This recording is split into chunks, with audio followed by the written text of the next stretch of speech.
All looks good to go. Hi everyone, thanks for joining us today. I'm excited to have Steph Mullin and Nicole Mabry joining us. Both of them have been our authors for the day before, so great to have them back again talking to me. Yeah, very excited. So Yeah. Steph is a creative director and Nicole works in the photography department for a television network. They met as co-workers in New York City in 2012, discovering a shared passion for writing and true crime.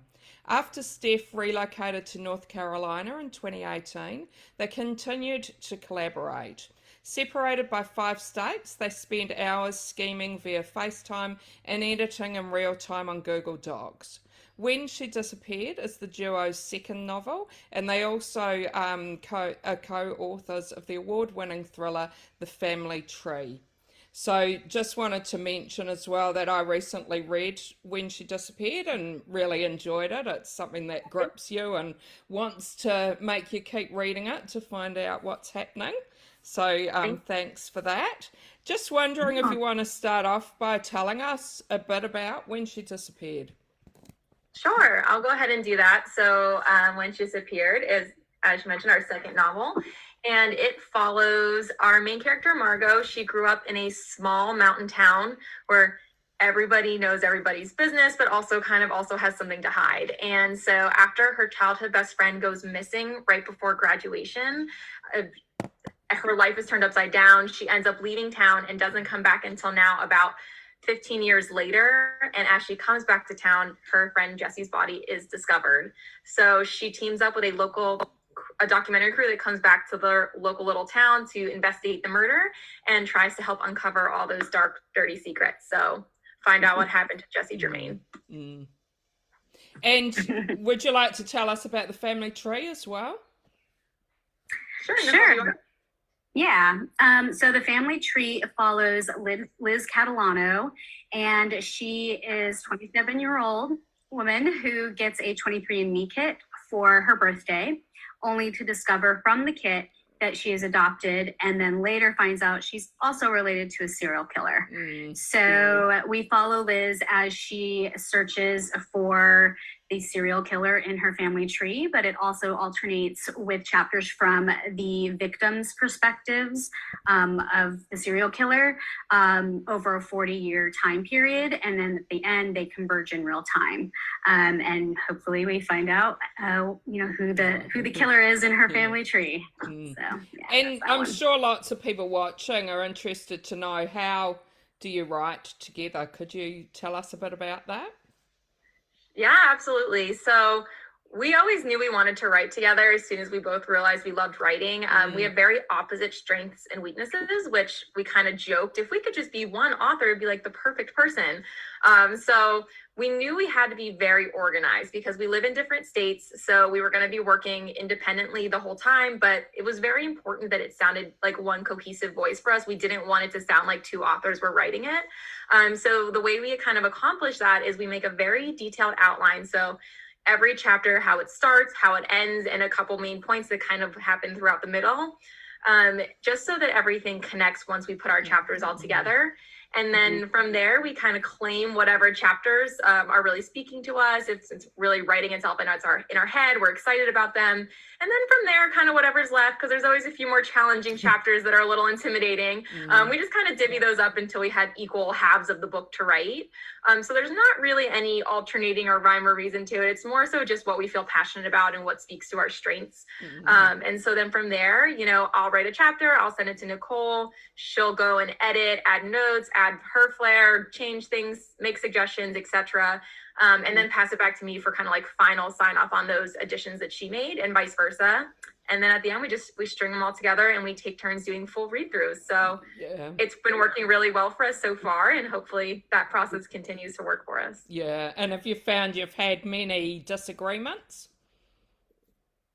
Yes. I think there were, especially in the family tree. I mean, I think we're shocked that we didn't have more disagreements than we did, but there were a couple in the beginning, especially with how a killer would be able to take two women at a time. I watch a lot of horror movies, so to me it seemed totally believable, but it was a hard one for Steph. Like I came up with, I don't know, like 20 different ways he could do it, and she was like, nope, nope, nope. And then we finally found one, and we were like, yes, that's perfect. But we usually go back, we usually go back to research if we have like a disagreement about something. We'll go, okay, well, we'll just research it and see, what the definition of it is, and figure it out. So that's usually what we do. I'm still very shocked that we don't argue more than we do. I know.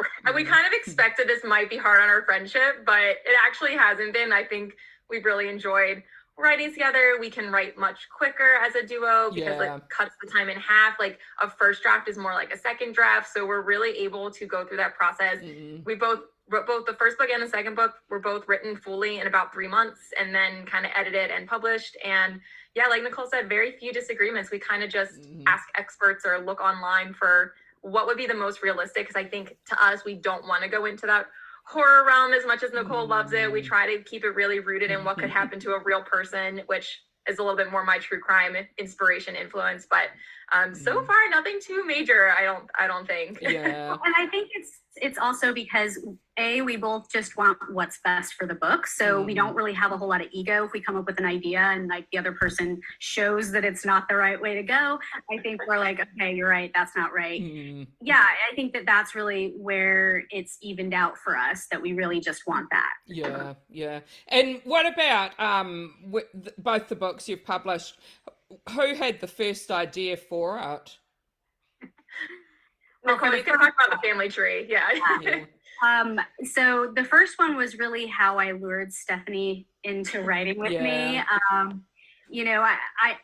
Writing is a very solitary profession, so going through it with another person I knew would just be much better. So I tried to lure her so many times over, and she was like, no, that's not the right plot, and then when the Golden State Killer was caught using forensic genealogy, I was like, okay, this is the idea. So I texted her one little text that said, thriller about 23andMe, go. And we ended up independently over the next hour formulating our own plots around that idea. And then she called me, and it ended up that we had pretty much the same plot in mind around it. So it kind of just flowed from there. But when she disappeared, I'll let you talk about that one. That one was very different. It was very different, So whenever we sold the family tree, we got a 2-book deal. So that included When She Disappeared. However, it was sold just under the assumption, like, we have some ideas, like, we'll write a second book, but it wasn't really signed off on what the plot was at that point. And so then we kind of had to pitch some ideas to our editor, and we gave a couple things. One of them, like the UK and US teams were both like, this is close, but not quite what we're looking for. So we kind of had to really go back to the drawing boards to be like, okay, well, what can we write that we'll be excited about and they'll be excited about, kind of in this general realm. And so we sat down and we started thinking about what's like a unique way a body can be found. Like, what is something that maybe we haven't seen in other books? Like, what can we do that would make it different? And then from there, we're like, well, if that's how we want the body to be found, where does that have to take place? And so then we were looking at locations that it would make sense for the conditions for the body. And I'm in North Carolina in the United States, and our book takes place in a small mountain town, not that far from where I live, a fictional mountain town. But I've traveled to that area a lot, and I just knew it would be like the perfect creepy kind of character to the story. So from there, we were kind of like, okay, now what do we do with this? And we spent a very long time on FaceTime going back and forth to try and figure out what this plot looked like. I think we knew pretty early on we wanted to use a documentary crew as a device. And so we just kind of sat and thought, okay, well, Unsolved Mysteries had a reboot. That was really cool. What if it was a similar show having a reboot? And I think from there, it kind of all finally came together for us. And before this, had you tried writing by yourselves? Yeah, I have a solo book that came out a couple of months before COVID. So it's a slightly different genre. And then Steph and I had both been working on another solo project for both of us. She has 2 solo projects under her belt. I have one that I'm like in the middle of. And then when the idea for the family tree hit, I knew that somebody was going to be writing a novel like this. So I was like, we have to put down our solo projects. And she totally agreed, which was great. So we still have those projects sitting on a shelf, and hopefully we'll go maybe one day they'll come out. Yeah, but I think right now we're having so much fun working together, and it's efficient. Like I said, we can write really quickly. It's really fun having someone to share the ups and downs with, and to be able to brainstorm when you're stuck on something. So I think like right now all our energy is kind of invested in our partnership, but I think, you know, hopefully one day our solo projects will see the light of day as well. Yeah. And when you decided you were going to write a book together, how hard or easy was it to get that published? So a journey. a long journey. And I think, you know, we had put the pedal to the metal to write it so that we could get it to the market as soon as possible, because we felt like it was such a trendy topic. And as soon as we started querying agents, we got a lot of positive full requests from agents to read the rest of it. They really great comments. We were so excited. And then before we got too far on that, COVID hit, and every interest we had going kind of dried up, and everyone kind of said, no one wants to read dark materials right now because it's so dark in the world. We all want like light, fluffy things. And I was like, oh no, what do we do? So, you know, Stephanie and I kept pivoting, you know, trying different agents, figuring out another path that we could go down.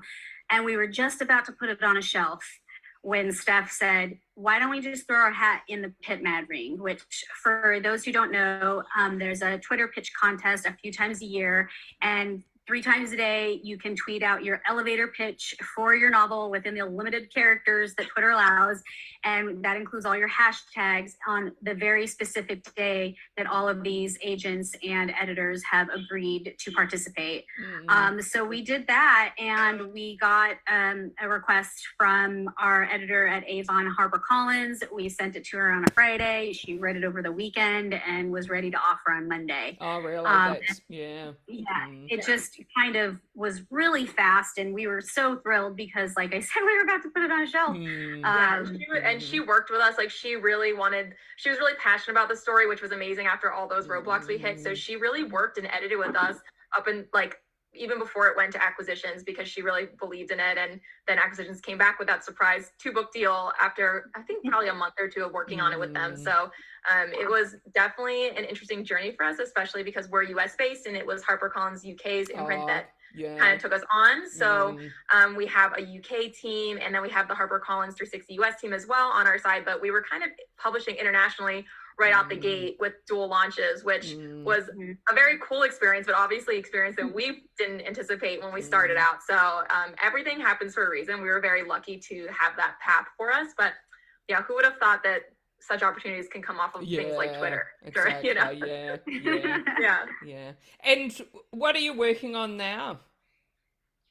We actually are just now working on a secret book 3 project.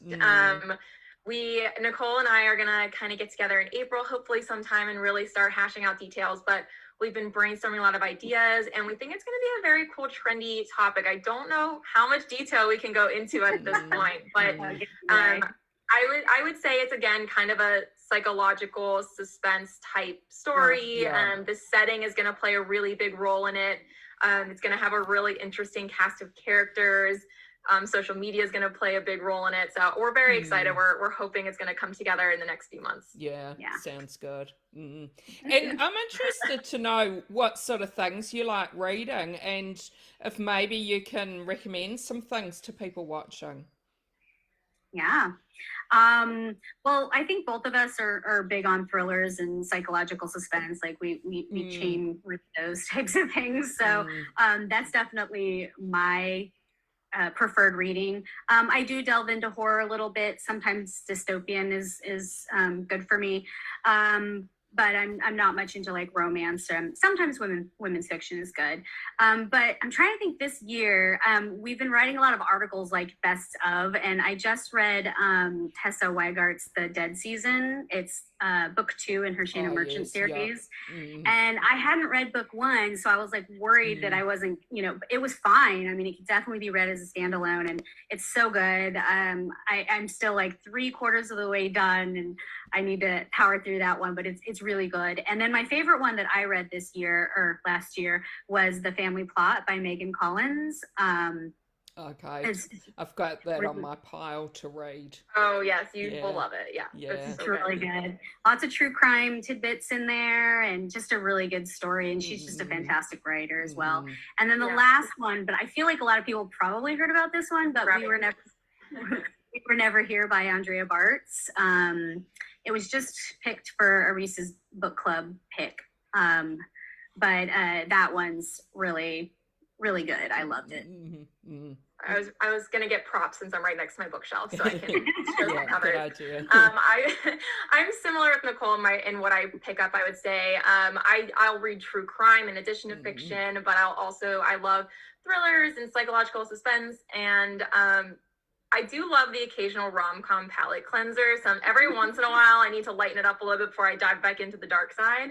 But I would say two of like my favorites in this past year have been In My Dreams I Hold a Knife.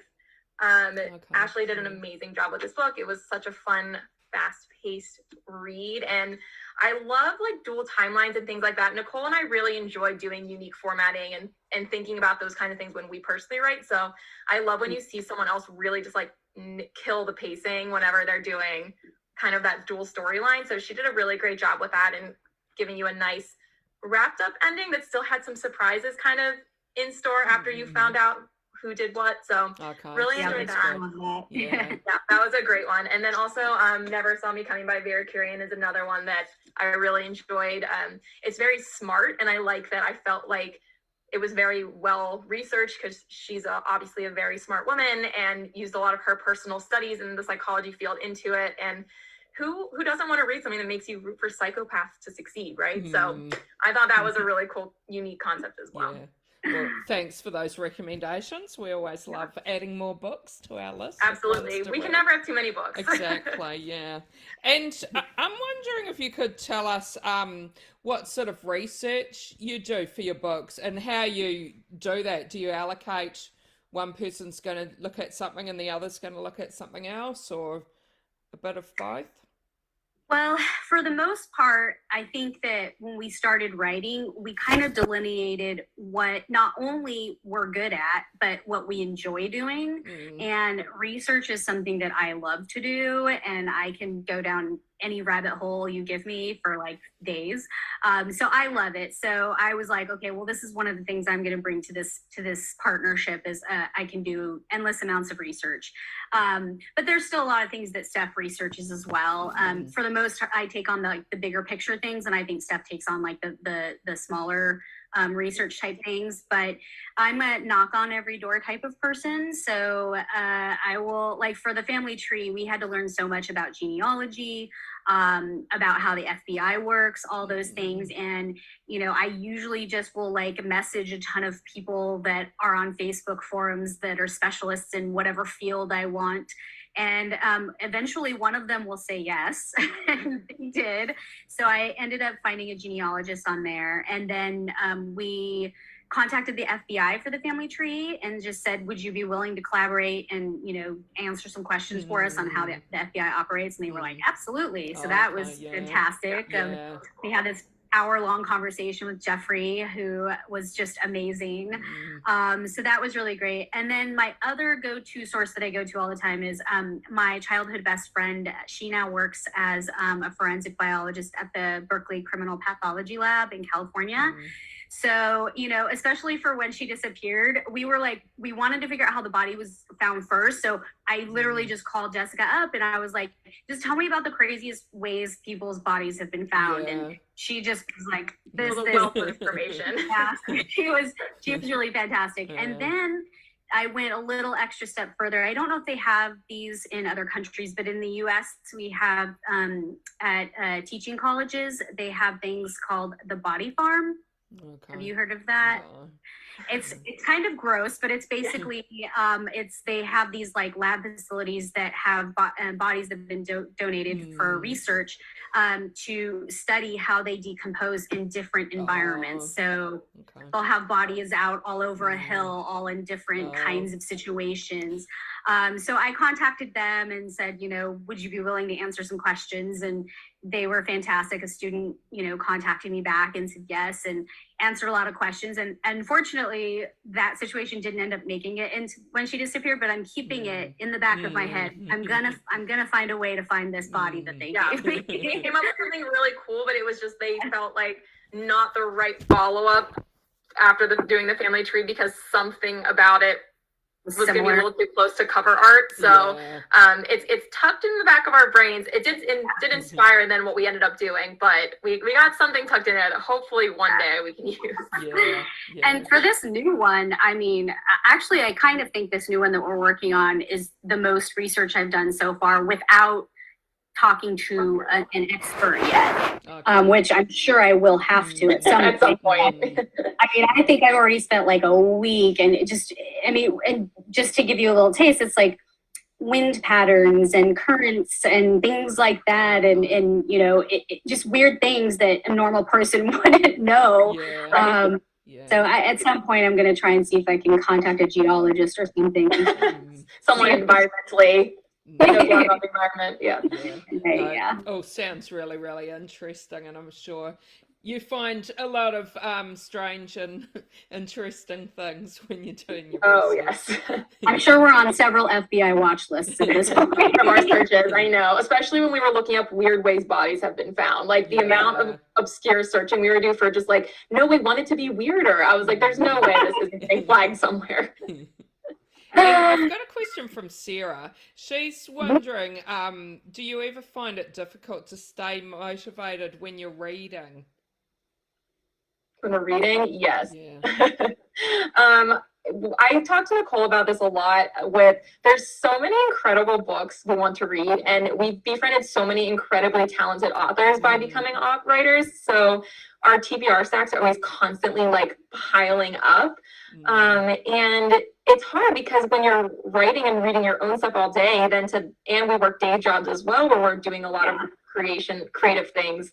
It is hard sometimes to find motivation to sit and be on a screen longer, or, you know, whatever it may be. So I tend to get hardbacks or paperbacks because even though I have a Kindle, I'm like, it's hard for me to read on screen on an ebook after I've been reading on screen all day. So things like that are challenging. And also sometimes it's hard, like you want to read, but you also want to write. So sometimes you're having to pick and choose how you spend your time and which you're prioritizing. And if you're on deadlines, or if you're having to read specifically for articles, you have to motivate yourself to read it by a certain day, so you have time to write the article. So I think motivation on so many levels is challenging as a writer, because you really do just have to make yourself sit your butt down and do it. Like no one else is going to be hovering over you, telling you to read or write, except for when you have a partner like Nicole, who is in your ear telling you to read and write. But yeah, I would say motivation is hard. And like I said, for me, getting off screen and getting outside and getting kind of out of my writing space helps a little bit, but just I'm hoping to learn how to do that balance a little better. I'd say I'm probably not very good at that balance right now. Well, and it's also really hard when you turn into being a writer after being an avid reader for so long.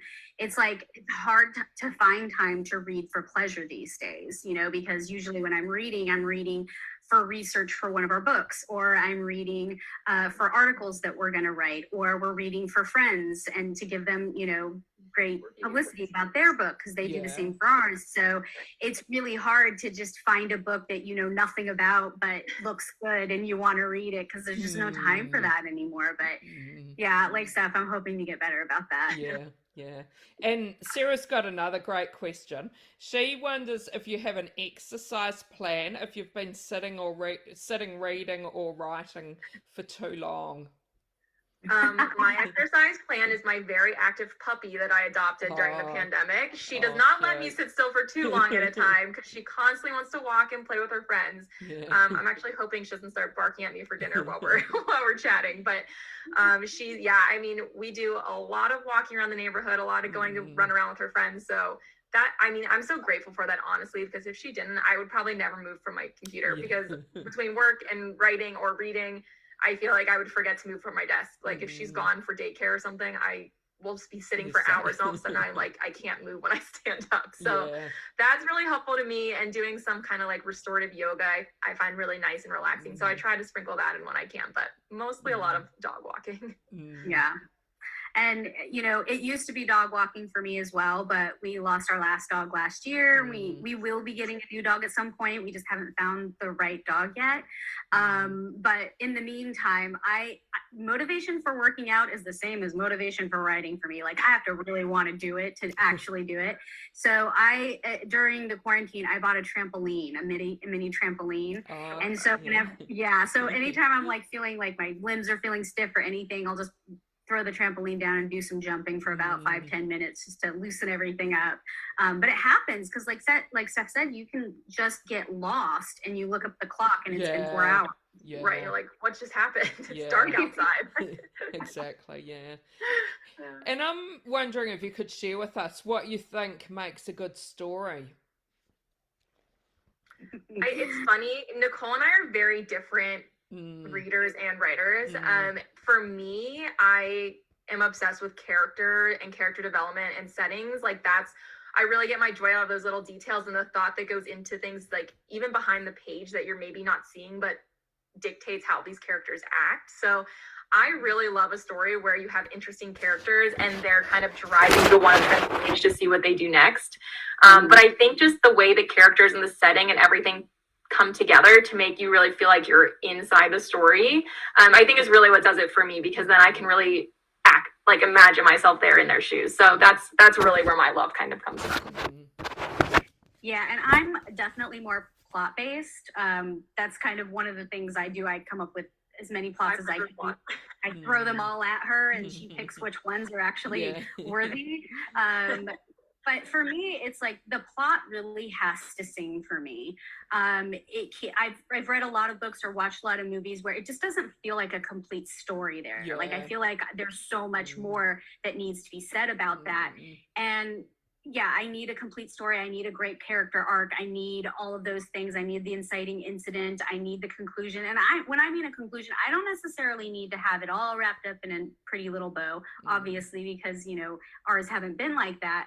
But I need at least my character's journey to have been wrapped up in some way. Otherwise, I feel like, well, then what's so and I need that plot to keep me engaged the whole time. So I'm a little different from Steph. When there's pages and pages of setting and character development, I'm like, I'm just like flipping through it, and I want to get to the action. I want to get what's actually happening to the story. But I'm learning to slow down and appreciate those things a lot more. I think Margaret Atwood really turned me on to reading every last tidbit of setting and character. And I could see really a huge benefit while reading her books to that. So I let Steph go wild on ours for those. But I think that's what makes us a good partnership, right? Yeah, that's what I was going to say. Nicole really sees the big picture as far as plot and filling plot holes. And if we're stuck because an action needs to happen in this chapter, like she's so great at coming up with those ideas. But then like if she comes up with a skeleton of like these really amazing action scenes and plot points, then I get to kind of go and have fun and kind of dress the skeleton a little bit and put in all those kind of more descriptive terms and phrases. So I think that's something that makes working together so fun, is that like she does the things that I don't really want to do as much and vice versa. So it ends up working out in the end. Yeah, it sounds like that's what really works for you both. Yeah, absolutely. And what have you found is your favorite part of working together? I mean, for me, it's just because like I did this by myself the first time. And these two other books have been with her. And I think, the reality of the situation is that no matter how much your friends and family love you and are excited for you, no one is ever going to be as excited about any good news that happens for your book than someone who wrote it like you. And no one's ever going to be that sad when something goes wrong in it either. And so I can call Steph and like whine about the smallest little thing that like if I were to bug my friends and family about it, they'd be like, that's no big deal. But Steph's like, like she gets it. So I just feel like having that person to share in the highs and lows of writing and your writing career is my favorite part, because I did it alone and it was so much work and so solitary and lonely. Yeah, I would agree with that 100%. And also just add on that having somebody to share the load with is so nice.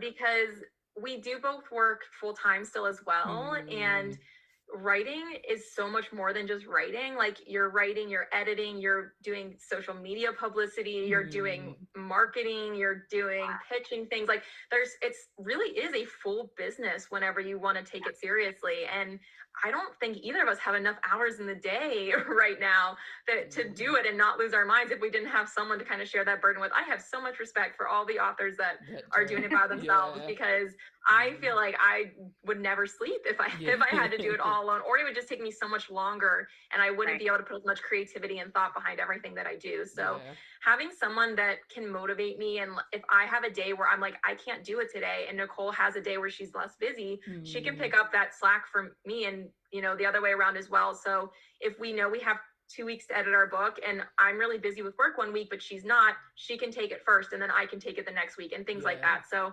beyond just the emotional support, I think just having a partner to share the work with just makes it so much easier and more enjoyable. It's almost less of a job, right? It's something that we get to have fun and banter about and kind of share and have someone that knows everything about what you're working on. So it's really nice. Yeah. I mean, we literally talk on the phone about 5 or 6 times a day. So yeah. No, that all sounds really, really great. But I'm wondering as well, what have you found has been the most difficult working together?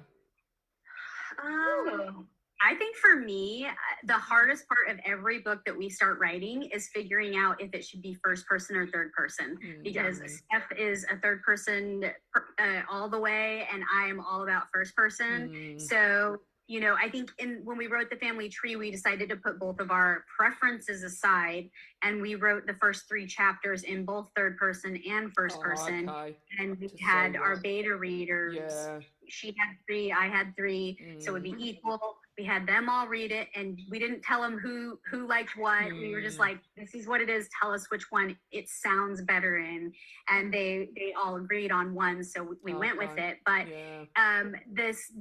the family tree was first person, and When She Disappeared is third person, which was hard for me because I'd never written in third person before. But that was really kind of our editor right off the bat was like, it needs to be written in third person. And we were like, great, that makes it easy for us because this is one area we're not sure about. So we're tackling that now with the third one.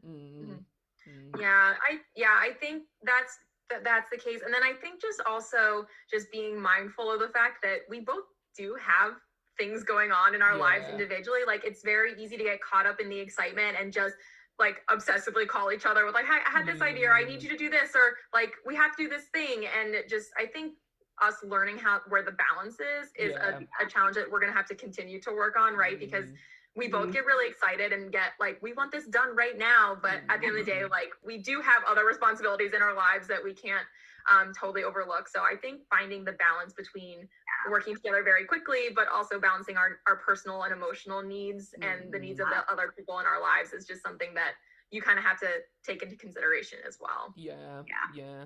And do you do anything special to celebrate together when you finish a book?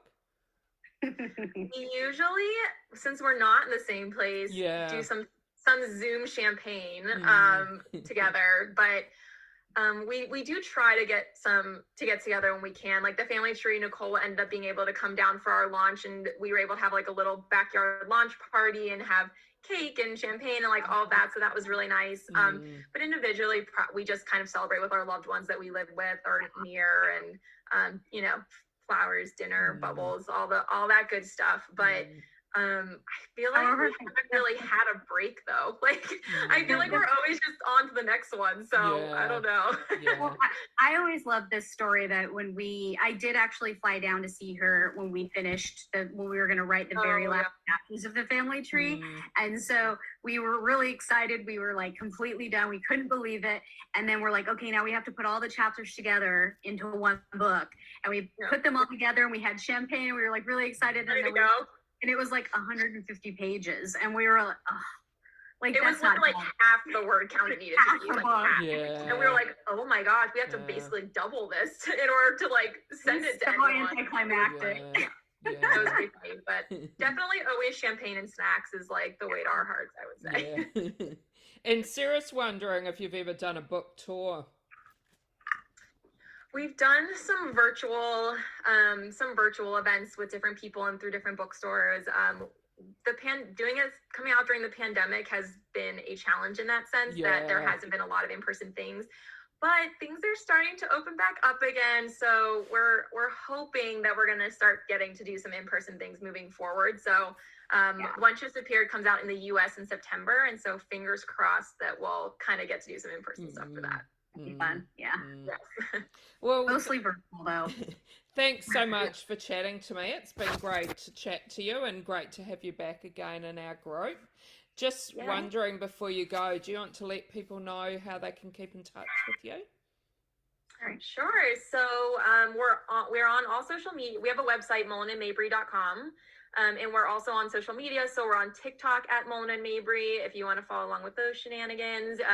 We both have our own Instagram. So I'm Steph Mullin _author, and Nicole, you're Nicole Mabry author, right? _author, yeah. _author, yeah. So we're both, so our name _author. And then we also have a Mullin and Mabry Facebook page. So feel free to connect with us on any of those. Also, we're on Twitter under our names as well. So yes, feel free to connect on any of the platforms. When you're a writer, you have to do 500 social media things. So well, you can find us anywhere you want. No, well, thanks so much. I look forward to reading more of your books. Thank you so much for having us, Jackie. This has been great. And thanks everyone who joined in. Bye. Bye. Thanks everyone.